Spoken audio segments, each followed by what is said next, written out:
Aujourd'hui, pour titre de mon message, nous allons parler ensemble et découvrir dans les Écritures Jésus comme étant le médiateur, le seul médiateur des hommes.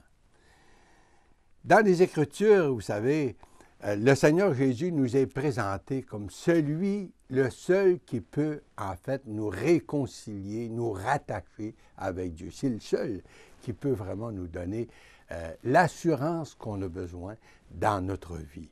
Le connaître, lui, c'est ça la vie éternelle. Jésus, dans sa prière sacerdotale, avait quand même dit, en s'adressant au Père, « La vie éternelle, c'est qu'ils te connaissent, toi, le seul vrai Dieu, et celui que tu as envoyé, Jésus-Christ. » Alors, c'est ce que nous voulons à travers cette série d'émissions, c'est de découvrir qui est Jésus. Jésus comme étant le seul, unique Sauveur, celui qui est le seul moyen de salut. Et pour la lecture d'aujourd'hui, je voudrais quand même vous introduire à une portion qui se trouve dans l'épître de Paul à Timothée. Puis il dit ceci, au chapitre 2, la première épître de cette lettre à Timothée.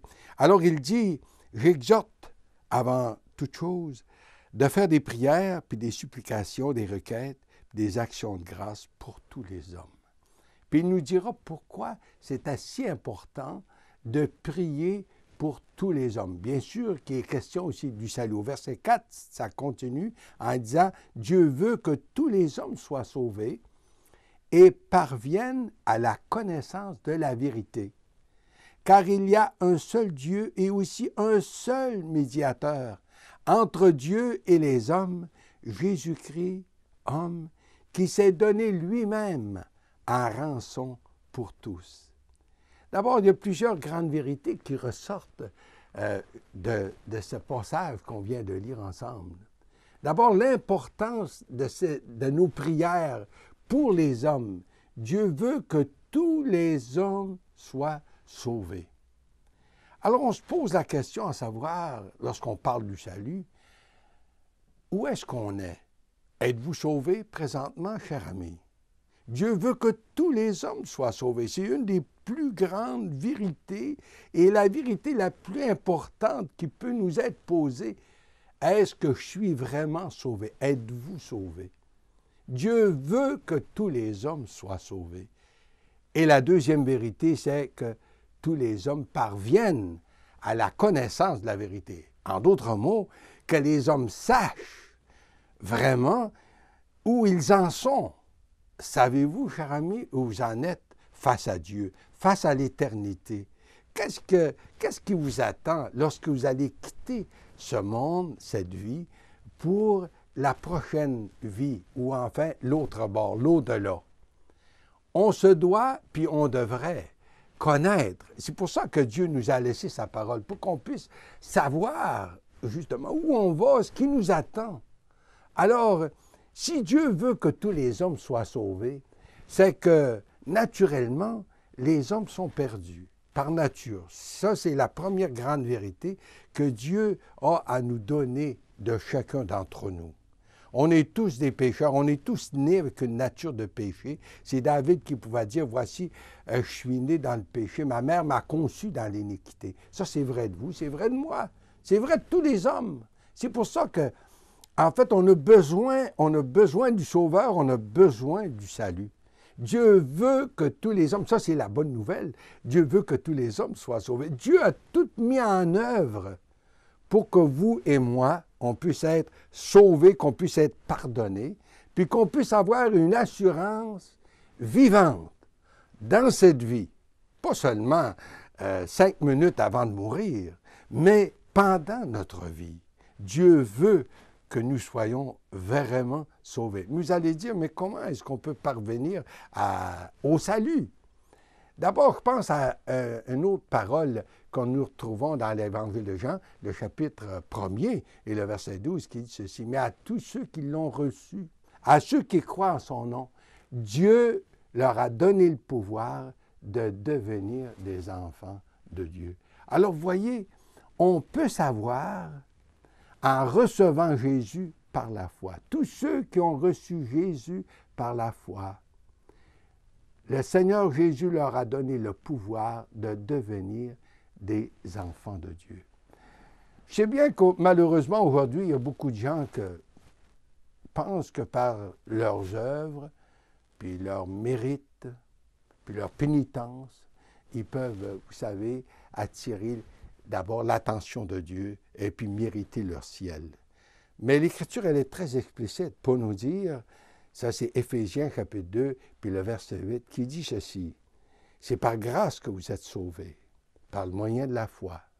Cela ne vient pas de vous, c'est le don de Dieu.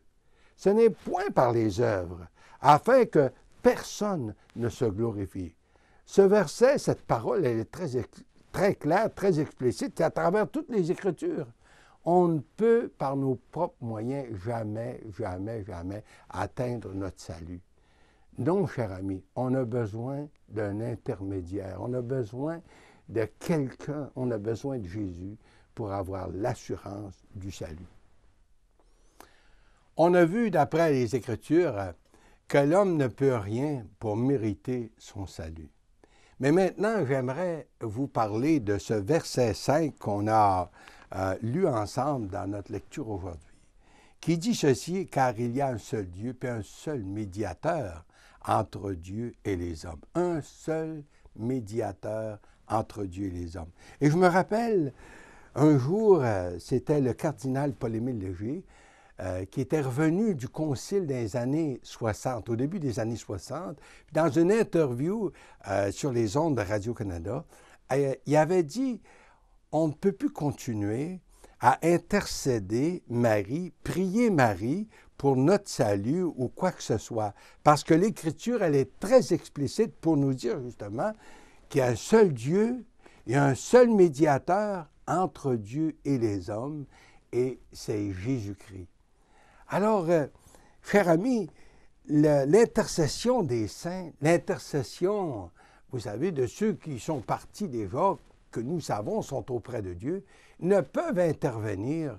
Tout ça, vous savez, c'est de la philosophie religieuse qui peut être très sentimentale, mais qui ne porte aucun fruit, même qui s'oppose à l'enseignement que nous retrouvons dans la parole de Dieu. Alors, c'est clair, c'est précis, il n'y a que le Seigneur Jésus lui-même. Et pourquoi est-ce que lui peut intervenir? Pourquoi est-ce qu'il est vraiment le médiateur par excellence? Parce que tout d'abord, il est Dieu, il est en harmonie, en communion intime avec le Père, et que de l'autre côté, bien, il s'est incarné à notre humanité, il est venu parfaitement homme, et puis connaissant la misère, la souffrance, et même l'Écriture de nous dire qu'il a connu toutes les tentations que nous connaissons, mais pourtant sans péché, parce que sa nature était d'en haut et non d'en bas. Alors vous voyez, Jésus est le seul qui peut vraiment faire l'intercession, ou enfin nous mettre en contact avec Dieu, parce qu'il est le médiateur par excellence. Nos bien-aimés, ceux qui nous ont défensés, ceux qui sont près de Dieu, l'Écriture nous dit qu'ils sont consolés, et puis elle nous dit qu'ils se reposent maintenant de leurs œuvres, mais ils ne peuvent nous entendre, et puis on ne doit pas les prier parce que Jésus est le seul intermédiaire. En fait, s'il est le seul intermédiaire, c'est aussi parce que c'est lui qui a le pouvoir de nous pardonner. Parce que l'Écriture de dire, il s'est donné en rançon pour nous. Il est le seul qui a le droit de nous pardonner. Il est le seul qui vraiment peut nous prendre là où nous en sommes, puis nous libérer de l'esclavage du péché. Et ce matin, je me demande aujourd'hui si on serait prêt à nous tourner vers lui et puis l'inviter comme sauveur. Vous pourriez lui dire, Seigneur, je reconnais que tu es venu spécialement pour mon salut. Je reconnais que tu as répondu à la justice de Dieu et puis que tu as payé de ta vie pour mon salut. Puis maintenant, je veux t'accepter comme mon sauveur. Je veux t'accepter comme mon médiateur. Je veux t'accepter, Seigneur, comme celui qui va prendre en charge ma vie. Alors, Seigneur, je te reçois comme mon sauveur personnel. Cher ami, pourquoi pas inviter Jésus maintenant, aujourd'hui, comme votre sauveur, votre intermédiaire et en fait votre médiateur. Lui peut vous donner la paix, peut vous assurer que vos péchés sont pardonnés. C'est lui qui peut vous donner la vie éternelle. Qu'il en soit ainsi pour sa gloire.